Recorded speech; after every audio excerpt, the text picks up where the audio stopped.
santé, ça s'écoute, le podcast qui va vous donner envie de prendre soin de vous et de votre santé. S'il y a un sujet qui peut nous donner un peu d'espoir un an après l'arrivée du coronavirus, c'est bien celui du vaccin, ou plutôt des vaccins contre la Covid-19. Et pour nous en parler, un invité exceptionnel, le professeur Alain Fischer, pédiatre, professeur d'immunologie et président du Conseil d'orientation de la stratégie vaccinale, qui a accepté de répondre à nos questions par téléphone. Malheureusement, parfois, le début des réponses du professeur, on a eu des petits soucis de liaison. J'espère que vous nous pardonnerez. Bonne écoute à tous. C'est parti. Bonjour professeur, c'est un privilège vraiment de pouvoir échanger avec vous. Alors on va en profiter. On a beaucoup de questions à vous poser sur les vaccins, mais d'abord un point peut-être sur la campagne de vaccination anti-Covid. Fin décembre, la vaccination a débuté dans les EHPAD, puis a été étendue progressivement aux personnes de plus de 75 ans, les personnes les plus vulnérables ainsi qu'aux soignants. Et depuis le 25 février, ça y est, la vaccination peut être pratiquée par les médecins libéraux. Professeur, qui est concerné aujourd'hui par cette vaccination par les généralistes et comment ça se passe en pratique? Personnes âgées de 50 à 75 ans, mais à vrai dire même au-delà. Et en tous les cas, pour ce qui concerne les personnes âgées de 50 à 75 ans, ce sont des personnes qui sont malades d'une façon ou d'une autre, qui ont ce qu'on appelle une comorbidité qui les expose à une forme plus sévère de Covid. Ça peut être par exemple une obésité, une hypertension artérielle, ou bien des antécédents de maladies cardiaques ou d'autres situations. Ça représente presque 5 millions de personnes.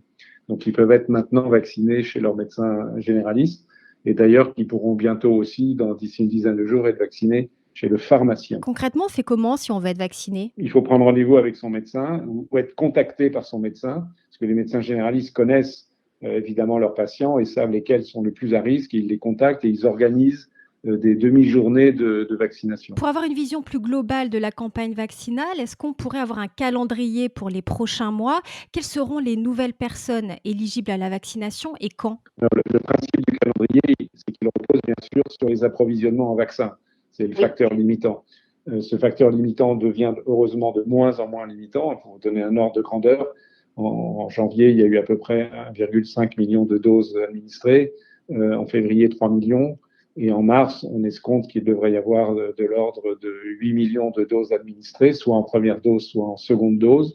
Et au mois d'avril, on devrait être dans les 17 à 18 millions de doses. Vous voyez l'accélération progressive de mois en mois, mais de façon très nette, de la vaccination. Donc on peut envisager, selon ce calendrier d'approvisionnement de doses, de pouvoir vacciner, je pense, début avril, les personnes âgées de plus de 65 ans qui n'ont pas de comorbidité, qui sont en bonne santé, mais qui sont quand même âgées et donc à risque. Donc on reste encore dans les populations vulnérables. Ça représente 7 millions de personnes environ. Et puis ensuite, alors quand exactement, fin avril, à préciser, ce sont les personnes âgées de 50 à 65 ans en bonne santé. Et puis ensuite encore, donc là on va arriver plutôt vers mai-juin, des personnes plus jeunes, âgées de moins de 50 ans, là on arrivera à la vaccination de toute la population adulte. D'accord, donc ça veut dire, pour résumer, que toutes les personnes, à risque ou pas forcément d'ailleurs, de développer une forme grave et quel que soit leur âge, pourront être vaccinées avant cet été si elles le souhaitent? Toutes les personnes qui ont un risque, soit un risque par l'âge, au-delà de 50 ans, ça devient significatif et ça devient très fort chez les personnes évidemment les plus âgées, 75-80, d'où les priorités vaccinales définies antérieurement, et soit, seconde possibilité, par la maladie, et souvent l'association de la maladie et l'âge. Donc toutes ces personnes-là devraient toutes avoir la possibilité de se vacciner, et on peut penser qu'un très grand nombre d'entre elles nous en sont très désireuses, et on le comprend. Un très grand nombre de ces personnes donc seront vaccinées avant l'été. Vous savez qu'en prévention, on a toujours besoin de petites piqûres de rappel. Est-ce que vous pouvez nous rappeler, professeur, l'intérêt de la vaccination contre la Covid-19? La vaccination, c'est une façon de stimuler le système immunitaire qui protège contre les infections. Et l'intérêt, c'est qu'on stimule le système immunitaire sans l'infection. Donc, c'est comme si, d'une certaine mesure, on avait une infection et grâce à cette fausse infection, on active notre système immunitaire qui a une forme de mémoire, qui va continuer à produire des anticorps et à exercer d'autres fonctions protectrices au cours des semaines et probablement des mois qui suivent et qui évite donc en cas d'infection qu'on tombe malade parce que immédiatement les anticorps et d'autres composants du système immunitaire vont agir pour bloquer le virus. La question que tout le monde se pose aussi, c'est est-ce que la vaccination va nous permettre de retrouver notre vie d'avant, comme sortir sans masque ou embrasser ses proches, sans avoir peur de les contaminer? Ce sera possible ça grâce au vaccin? Ben, c'est l'objectif en tous les cas, c'est de revenir progressivement à une vie normale sur tous les plans, que ce soit professionnel, social, culturel, etc., familial, enfin bref, sur tous les aspects de la vie. Ça sera fort possible progressivement avec des étapes en fonction, bien sûr, du nombre de personnes vaccinées, en fonction du degré résiduel de circulation du virus et en fonction d'une information dont nous ne disposons pas encore aujourd'hui, qui est de savoir si la vaccination protège, en plus de protéger contre l'infection, protège contre la transmission. C'est-à-dire que si on a été vacciné, est-ce qu'on n'est plus jamais contagieux ou est-ce qu'on peut quand même être contagieux? Ça, c'est une information très importante qui changera à la fois d'ailleurs un peu la stratégie de vaccination et changera la façon la chronologie des événements dans la réduction progressive des mesures de protection actuelles. Mais cette information, on ne peut pas considérer qu'on l'a acquise à ce jour, même on en a des bribes, mais c'est insuffisant pour en tirer des conclusions. Il est possible que malgré le fait d'être vacciné, on soit capable d'avoir du virus dans la gorge, c'est qu'on n'arrive pas à l'éliminer complètement. On n'est pas malade, mais on porte le virus à un moment ou à un autre, et donc on soit contagieux. Donc de ce fait, il faut porter le masque. D'autre part, la vaccination, ça marche très très bien, mais ce n'est pas absolument 100% des cas. Il peut quand même y avoir encore quelques cas d'infection. Donc dans un contexte actuel où il y a une circulation du virus qui reste très forte, il est raisonnable, et plus que raisonnable, il est nécessaire de maintenir les mesures barrières, donc en tout premier lieu le port du masque. Je vous propose de nous arrêter sur les vaccins. On a tous entendu parler des vaccins Pfizer, BioNTech et Moderna, les fameux vaccins à ARN messager. Pour que tout le monde comprenne bien, est-ce que vous pouvez nous expliquer ce qu'est un vaccin à ARN messager et comment il fonctionne? Donc l'ARN, c'est une substance physiologique naturelle que nous avons dans toutes nos cellules qui transmet l'information génétique à partir de nos gènes dans l'ADN pour que, à partir du code génétique particulier d'un gène, soit fabriqué dans la cellule, dans le cytoplasme, dans un endroit qu'on appelle les ribosomes, soit fabriquée une protéine. Et les protéines sont les constituants les plus importants de notre organisme, mais aussi les constituants des microbes. Donc les virus, comme nous, ils ont des protéines et ils ont un matériel génétique.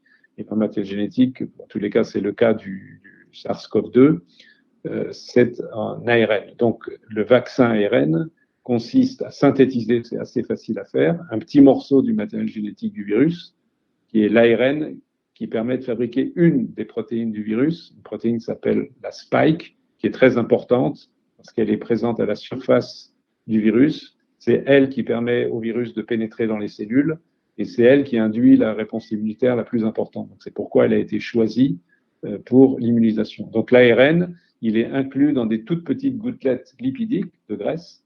Et ça forme des nano-émulsions.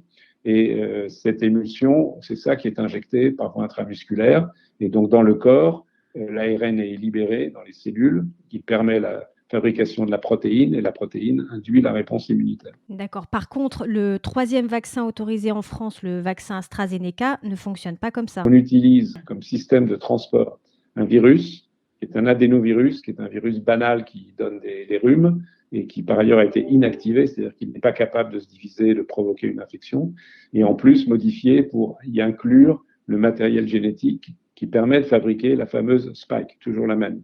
Donc ces petites particules virales sont injectées aussi par voie intramusculaire et au sein des cellules, il va y avoir la synthèse donc de la protéine spike et à nouveau l'induction de la réponse immunitaire. D'accord. Les vaccins à ARN messager font encore l'objet de certaines craintes au sein de la population. Il y en a deux notamment qui reviennent assez souvent. D'abord la peur que ces vaccins puissent modifier notre ADN et ensuite qu'ils ne seraient pas si fiables que ça du fait de leur développement très rapide. Vous pouvez nous écairer, professeur, sur ces points? Mais ce sont deux fausses craintes, en fait, aujourd'hui, on peut le dire, même si il était légitime de se poser des questions. Cet ARN n'est pas capable de se réintroduire dans le noyau des cellules et de s'insérer dans le génome. C'est juste pas possible. Donc, il ne peut pas y avoir d'induction d'une modification des cellules dans lesquelles il entre. Il faut savoir par ailleurs qu'il est là très peu de temps, il est très très vite éliminé. Au bout de 2-3 jours, il n'y a plus rien. Il faut encore savoir que ce type de vaccin n'est pas tout à fait nouveau parce qu'il est utilisé depuis quelques années pour immuniser des sujets contre leur cancer et qu'on utilise des ARN, pas pour la vaccination, mais pour d'autres thérapeutiques dans des quantités infiniment supérieures et sans induire ce genre de phénomène. Donc il n'y a pas de crainte à avoir. Quant à la question de la rapidité de fabrication de ces vaccins, il faut s'en réjouir, parce que c'est ce qui nous permet d'avoir 1 an après le début de la pandémie un vaccin disponible et un vaccin tout à fait efficace et en fait un vaccin sûr. Et ceci est lié au fait qu'il y a eu une mobilisation exceptionnelle à la fois de la communauté scientifique, des industriels, des financements publics très importants qui ont été apportés, notamment aux États-Unis, un peu en Europe, pour permettre à ces vaccins d'être d'abord conçus, testés, fabriqués et maintenant utilisés. Et là-dedans, il n'y a pas de précipitation, on n'a pas brûlé les étapes. Il faut savoir que pour qu'un vaccin soit administré en France, il faut qu'il soit validé par une agence réglementaire qui est extrêmement stricte, qui est une agence européenne, l'Agence européenne du médicament. Les industriels qui développent ces vaccins fournissent des dossiers qui pèsent des kilos et des kilos et des kilos et des milliers de pages, ou l'équivalent soit évidemment sous forme informatique, et qui sont analysés par des centaines d'experts de façon extrêmement attentive.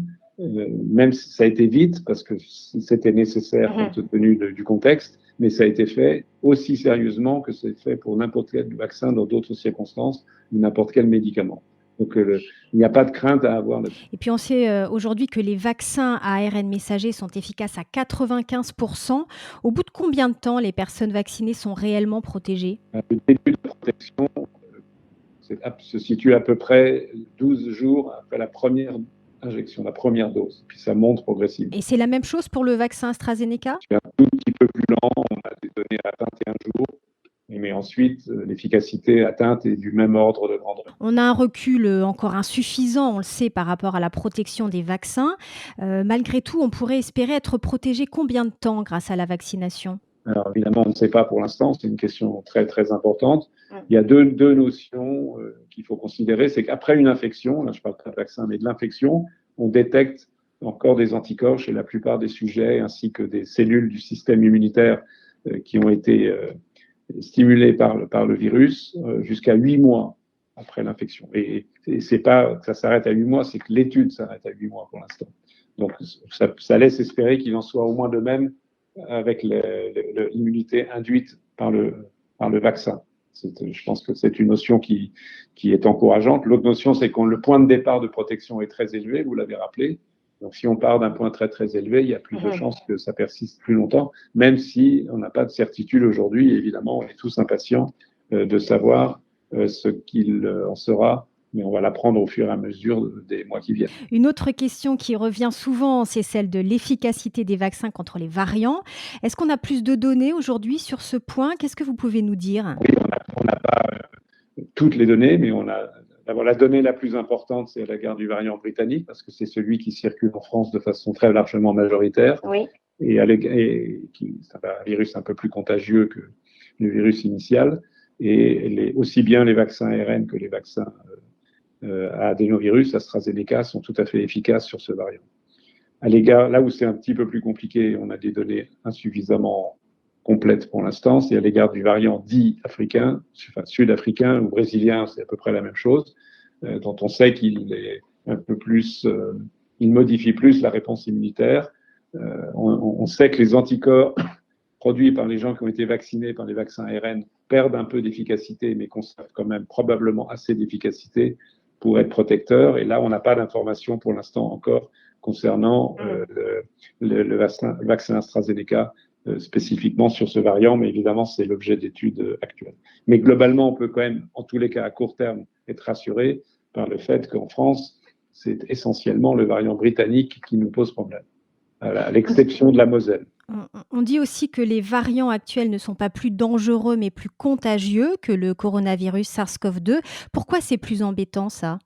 Ce serait encore plus embêtant si c'était plus dangereux.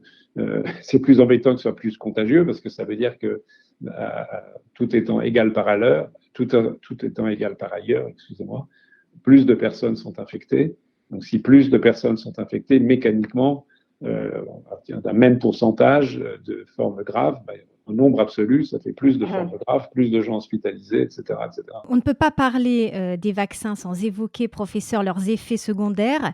Quel type de réactions peuvent apparaître suite à la vaccination? Alors, dans les 48 premières heures, il peut y avoir des réactions à type de maux de tête, de fièvre, de frissons, plus souvent même de douleurs locales au point d'injection qui sont assez banales dans la vaccination. Il y en a un peu plus chez les sujets jeunes avec le vaccin AstraZeneca, ce qui implique probablement de prendre du paracétamol pour limiter ces effets secondaires immédiats qui ne sont pas graves, mais évidemment qui ne sont pas très agréables. Les vaccins ARN peuvent provoquer de façon exceptionnelle, une fois sur 100 000 environ, ce qu'on appelle un choc anaphylactique, c'est-à-dire une perte brutale de tension, mais qui surviennent chez des sujets prédisposés qui sont en règle connue parce qu'ils ont déjà fait dans d'autres circonstances ce type d'accident et qui ont sur eux un système de seringue aiguille leur permettant d'injecter immédiatement l'adrénaline qui leur permet de récupérer. Et ça s'est passé quelques fois après vaccination, mais sans encombre. Et il a été signalé quelques poussées d'hypertension artérielle, quelques cas de tachycardie, c'est-à-dire d'accélération du rythme cardiaque. Tout cela étant réversible et pour l'instant, pas d'autres effets secondaires. Donc, vous conseillez à tout le monde de prendre du Doliprane, en quelque sorte, pour prévenir la fièvre ou les maux de tête? Je le conseille pour les sujets qui vont être vaccinés avec le vaccin AstraZeneca et qui sont jeunes, parce que c'est là que ce phénomène s'observe le plus. Jeune, ça veut dire une extension de la jeunesse jusqu'à 40 ans, disons 20 à 40 ans.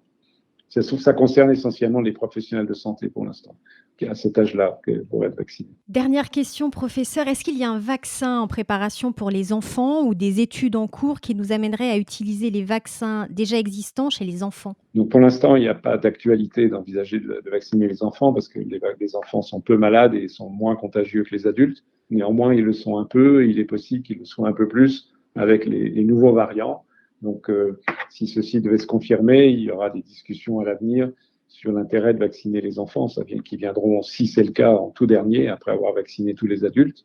Il y a des études en cours. Les mêmes vaccins qui sont actuellement administrés aux adultes sont testés dans des études cliniques chez les enfants pour s'assurer de leur tolérance et de leur efficacité. Merci beaucoup, professeur Fischer, d'avoir répondu à toutes nos questions. Cet échange nous a permis de mieux comprendre les vaccins et toute la stratégie de vaccination pour lutter contre la Covid-19, de quoi nourrir aussi notre réflexion et nos choix en matière de prévention. Je vous dis à très bientôt pour une nouvelle émission. Vous pouvez nous écouter ou nous réécouter sur le site MGC Prévention, le fonds de dotation de la mutuelle MGC, et aussi sur Apple Podcasts, Spotify, Deezer et YouTube, car la santé, ça s'écoute. À très vite.